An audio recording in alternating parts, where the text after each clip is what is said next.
تقویم تاریخ.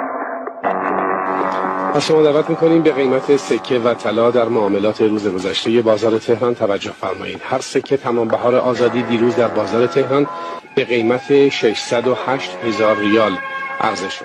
چه روزگاری داشتیم، برو و بیایی داشتیم، این همه غم نداشتیم، هیچ چیزی کم نداشتیم.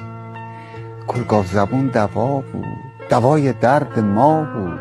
مادر بزرگ صفا داشت، حرفای بیریا داشت، وصلتا با دعا بود. همه کارا با خدا. مدارس و ادارات در بسیاری از شهرهای کشور امروز و فردا را تعطیل اعلام کردند. راه ارتباطی هزاران روستا هم در مناطق مختلف کشور مسدود شده است و تلاش راهداران برای بازگشایی راهها ادامه دارد.